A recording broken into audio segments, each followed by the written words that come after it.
I'm Paula Menisco, and in case you've forgotten, I'm your new Aeaso president. In 1998, the AEA and Aeaso established a compact during bargaining.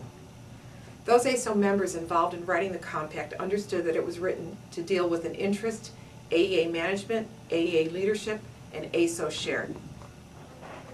That interest was the ability to be flexible and adapt to a fast-changing environment.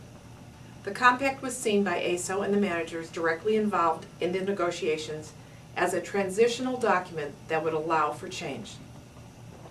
By design, it did not interfere with the traditional bargaining relationship where management has all the rights except as limited by the bargaining agreement. But it did establish the stewardship team to put into place processes to move the organization forward together through consensus using interest-based processes and principles. As a transitional document, many in Aeaso and some managers viewed it as a path that might lead to a partnership among Aeaso management and the AEA board, resulting in fundamental changes to how we govern and manage ourselves in the AEA. The discussion included the concept of major changes in the bargaining agreement, the AEA constitution and bylaws, and other AEA policies and practices, so a more comprehensive partnership might be created. There were no promises to make the changes, only a mutual intention to try. The compact charged the stewardship team with organizing the change process and designed ways we can work together using interest-based principles. So the template for change was written and clarified how teams would be formed, operate, and the work they would do. This included field-based teams with local leaders, LDTs, center teams, etc. Stewardship has also organized many joint processes for AEA. In addition to the template for change, it established the interview process for the executive director. When we had a $700,000 budget shortfall, it organized a process to balance our budget. It established staff training for developing a team-based culture. It's been involved in many other initiatives and processes as well. More recently, it has been discovered that there is a fundamental difference of opinion about the stewardship, about the compact and about stewardship. Specifically, two of the key managers who were primary representatives of management in the original work of the compact are no longer on the management team, and their perspective is no longer present on the management team.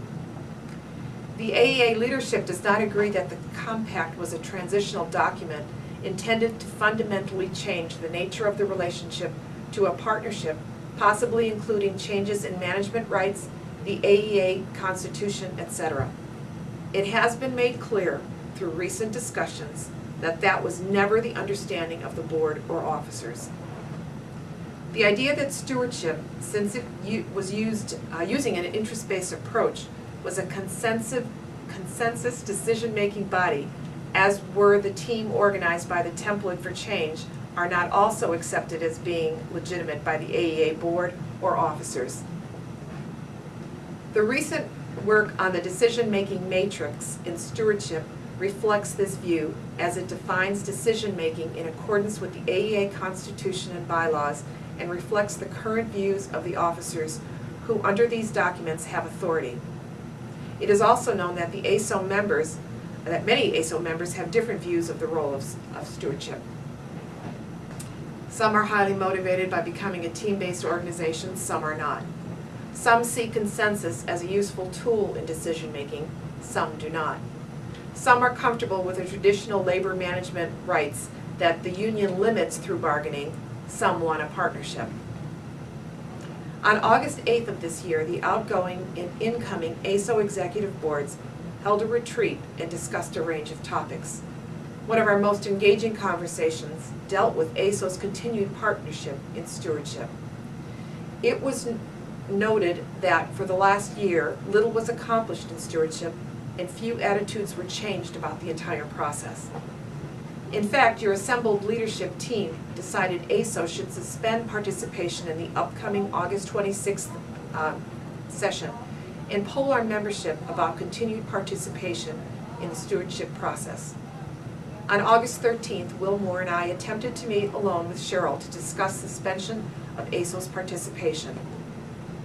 After discussions at that meeting with Cheryl and John Wright, our position was heartily embraced with a commitment from governance to work on a whole new process. Here's our question to the Aeaso membership. Should Aeaso continue or suspend participation in stewardship? Why or why not? Should Aeaso agree to the creation of an entirely new system to define our work relationship? Why or why not?